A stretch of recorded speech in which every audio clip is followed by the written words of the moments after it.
नमस्कार दोस्तों, मैं सोनम जैन और आप सभी देख रहे हैं एस टी सोनम चैनल पर आप सभी का स्वागत है। दोस्तों, आज की कहानी अनपढ़ बीबी। यदि आप सभी को मेरे द्वारा लिखी गई ये कहानी पसंद आए तो चैनल को सब्सक्राइब कर लीजिएगा और पास में जो बेल आइकन का बटन है उसे प्रेस करना बिल्कुल ना भूलें। इससे ही मिलेंगी आप सभी को मेरी आने वाली हर कहानी की नोटिफिकेशन।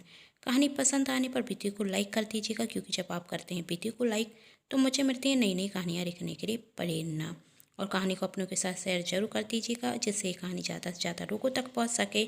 तो चलिए कहानी शुरू करते हैं।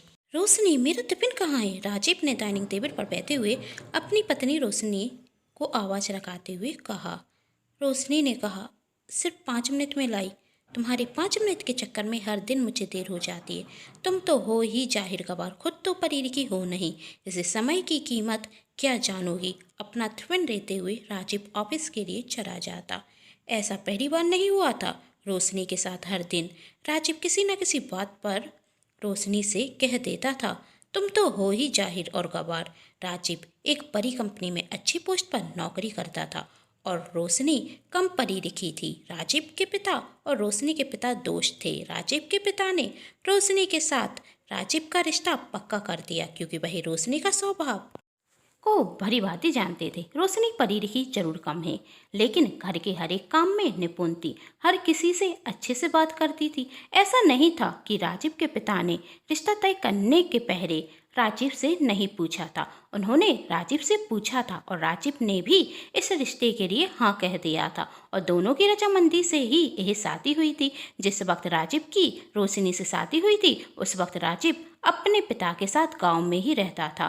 पर शादी के 3 दिन बाद राजीव को एक नौकरी का रहता रहा था, जो उसने 3 वर्ष पहले भरा हुआ था। 3 वर्ष बाद नौकरी का रहता रहने पर राजीव बहुत खुश होता है, लेकिन उसकी खुशी ज़्यादा देर तक नहीं टिकी, क्योंकि जब उसने अपने पिताजी को बताया तो उसके पिताजी ने मना कर दिया। कहा, हमारा खुद गांव में इतना कारोबार है, तो तुम्हें शहर जाकर नौकरी करने की क्या ज़रूरत है? और वैसे भी अब तुम्हारी शादी हो चुकी है, तुम यहाँ पर ही रहो। पर राजीव कहता, नहीं पिताजी, मुझे तो नौकरी पर जाना ही है।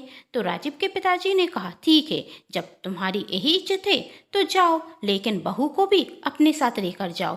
तब राजीव ने कहा, पिताजी, अभी तो मुझे ट्रेनिंग के लिए बुलाया है। 1 वर्ष बाद जब मेरी नौकरी पक्की हो जाएगी तब मैं रोशनी को ले जाऊंगा, क्योंकि अभी तो मेरे रहने का ठिकाना नहीं, तो मैं रोशनी को कहाँ लेकर जाऊं? तब राजीव के पिताजी ने कहा, तुम्हारी और रोशनी की शादी को अभी 3 दिन हुए हैं और तुम उसे छोड़कर जाने की बात कर रहे हो। जाना है तो रोशनी को अपने साथ लेकर जाना होगा, वरना मैं अपने दोस्त को क्या जवाब दूंगा। तब राजीव अपनी माँ को समझाने की कोशिश करता कि वही पिताजी को समझाएं और मुझे शहर जाने की परमिशन देते, लेकिन राजीव की माँ का भी वही जवाब होता, तू बहू को साथ लेकर जा। उन्होंने राजीव से कहा, तुम्हारी रोशनी की शादी हो गई है, वही तुम्हारी पत्नी है, जरा उससे तो पूछ। तुम्हारी शादी को अभी सिर्फ 3 दिन हो गए हैं और 3 दिन बाद तुम उसे छोड़कर जाने की बात कर रहे हो। उसके दिल पर क्या बीतेगी? यदि जाना है तो बहू को साथ लेकर जाओ, और जरा सोचो, जब बहू के माता पिता आकर उनसे पूछेंगे कि हमने तुम्हें अकेले क्यों जाने दिया, तो हम उन्हें क्या जवाब देंगे? बहू के पिता तुम्हारे पिता के पुराने दोस्त हैं। मेरी बात मानो और नौकरी की जिद छोड़ दो और गांव में रुककर अपने पिता का काम ही देखो। यह सब कुछ रोशनी भी सुन रही थी, और राजीव को यूं उदास वह नहीं देख पाती, इसलिए वह अपनी सासू माँ से बात करती है और कहती, माँ जी, यदि यह शहर जाना चाहते हैं तो जाने दीजिए ना। मैं अपने माँ और बापू से बात करूँगी, वही मेरी बात को समझ जाएंगे, और सिर्फ 1 साल की बात तो है। फिर 1 साल बाद वही मुझे लेकर चले जाएंगे। 1 साल तो देखते ही देखते निकल जाएगा। आप पिताजी से बात कीजिए ना कि वह इन्हें जाने की आज्ञा दे दें। देखिए ना, आज तो उन्होंने सुबह से खाना भी नहीं खाया। इनका यूं उदास चेहरा मुझसे नहीं देखा जाता, और वैसे भी जिसमें पति की खुशी हो उसमें ही तो पत्नी की खुशी होती है ना।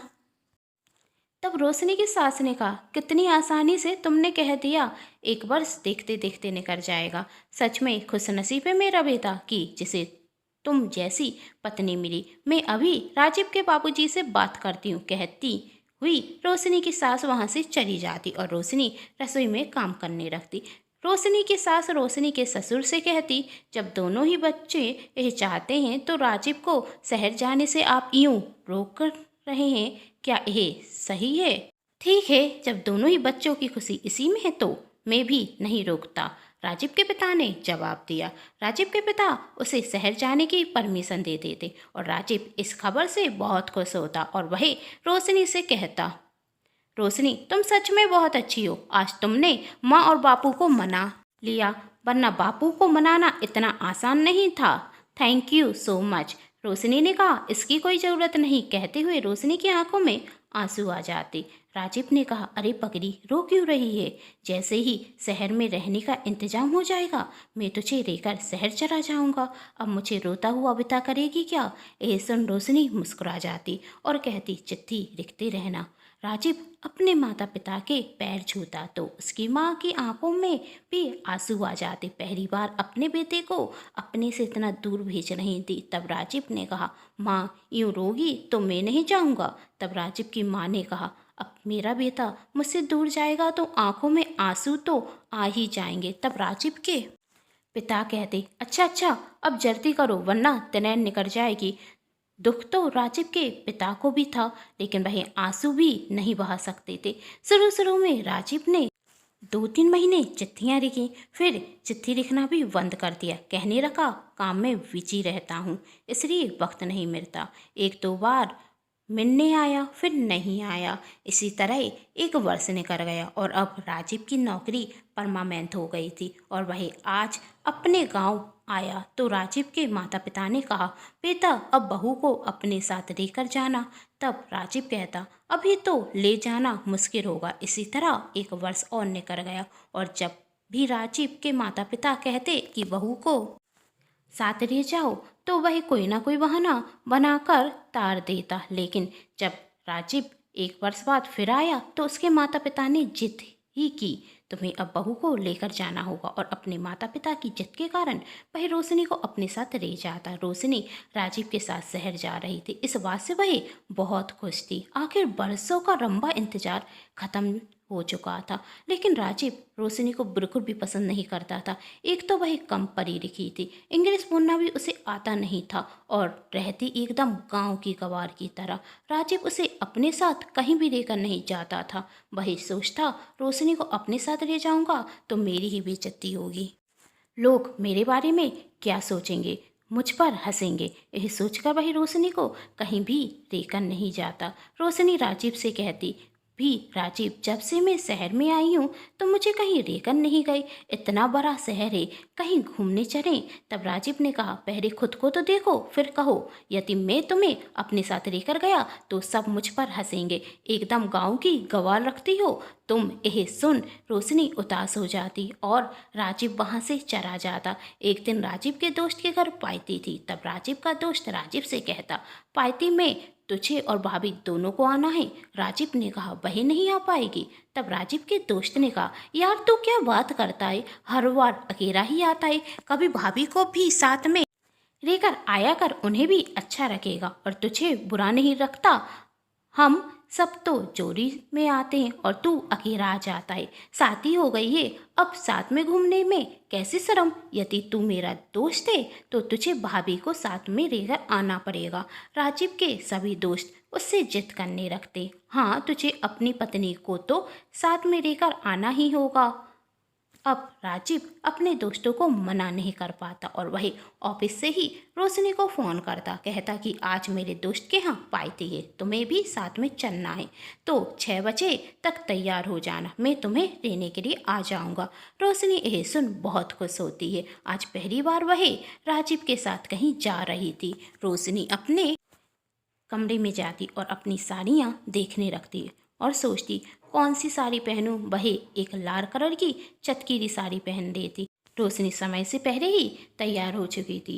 वह बार बार घड़ी की तरफ देखती है तो सोचती, आज घड़ी भी कितनी धीरे धीरे चल रही है, अभी तक 6 नहीं बचे, यह 6 भी कितनी देर से बच रहे हैं। रोशनी के मन में ख्याल आ रहा था, तभी फ़ोन की घंटी बजती है और राजीव कहता, मुझे ऑफिस में एक ज़रूरी काम आ गया है, इसलिए मैं तुम्हें पिकअप करने नहीं आ पाऊँगा। गाड़ी भेज रहा हूँ, तुम उसमें बैठकर आ जाना। मैं ऑफिस से ही पार्टी में आ जाऊँगा। रोशनी ने कहा, ठीक है। गाड़ी 6 बजे कार आ जाती। रोशनी कार में बैठ जाती और वहाँ से सीधे राजीव के दोस्त के यहाँ जाती, जहाँ पार्टी चल रही थी। पार्टी में बहुत से मेहमान आए हुए थे, जो रोशनी को देखते ही हंसने लगते और कहते, इस गांव की गवार को किसने बुलाया है? इसे तो कपड़े पहनने का सेंस भी नहीं।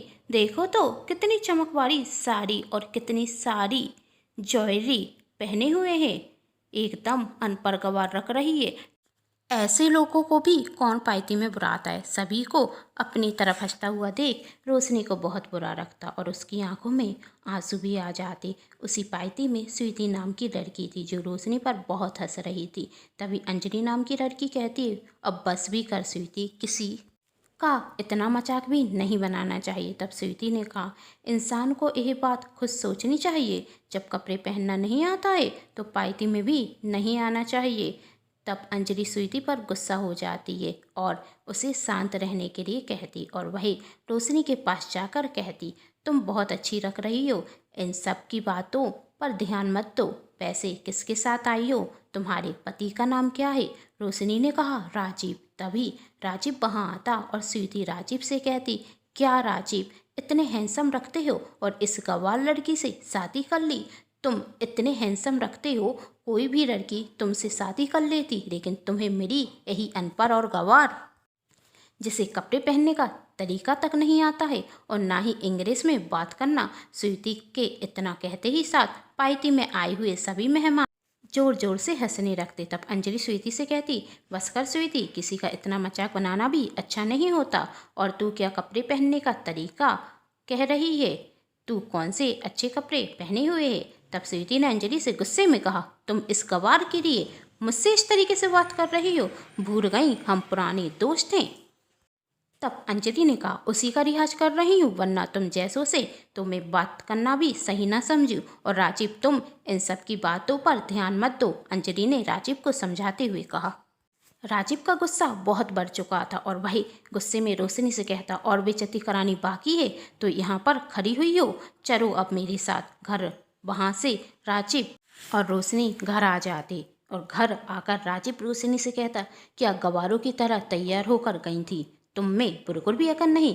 मेरी गलती थी कि मैंने तुमसे कहा कि मेरे साथ पार्टी में चलूं।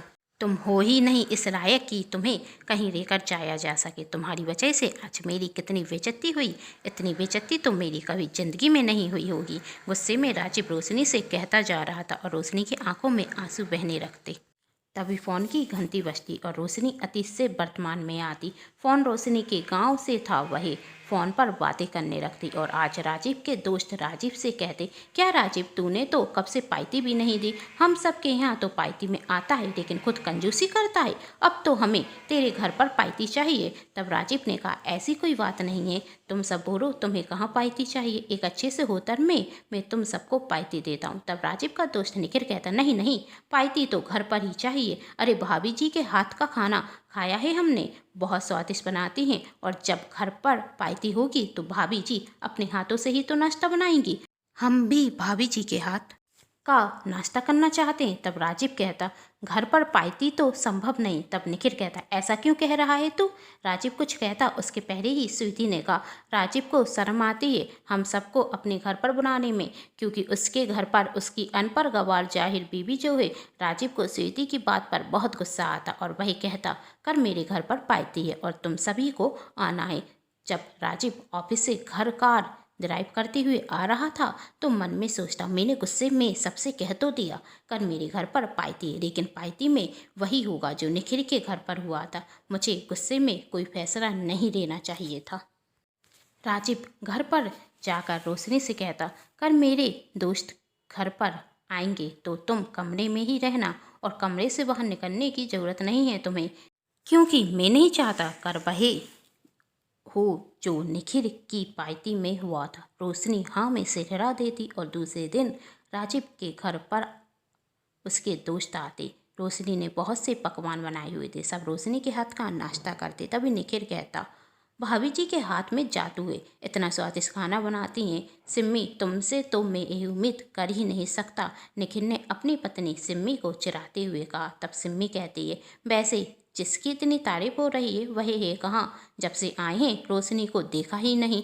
रोशनी को भी तो बुलाओ। तभी अंजलि कहती, अब हम सब नाश्ता कर रहे हैं तो रोशनी को फुर्सत कहाँ मिली होगी रसोई से, मैं अभी उसे रसोई से लेकर आती हूँ। कहते हुए अंजलि रसोई में जाने लगती। तभी रोशनी वहाँ आती। रोशनी ने एक बहुत सुंदर साड़ी पहनी हुई थी जो रोशनी की सुंदरता पर चार चांद लगा रही थी। यह देखकर स्वीटी जर भुन जाती और मन में सोचती, यह गवार इतनी स्टैंडर्ड से कब से रहने रखी। स्वीटी फिर मन में सोचती, सिर्फ अच्छे कपड़े पहनने से एक गवार बतर तो नहीं जाएगी, अभी इसकी बेइज्जती सबके सामने करती हूँ। और वही जानबूझकर रोशनी से इंग्लिश में बात करती और कहती, हाय रोशनी। रोशनी ने भी कहा हाय और इंग्लिश में कहती, आज सब तुम्हारे हाथ के खाने की बहुत तारीफ कर रहे हैं, सच में बहुत स्वादिष्ट खाना बनाती हो। कहते हुए स्वीटी सोच रही थी, रोशनी तो अनपढ़ गंवार है, इसे तो इंग्लिश का ई तक नहीं आता होगा, यह क्या समझेगी मैंने पूरा किया है। तब रोशनी भी इंग्लिश में जवाब देते हुए कहती है,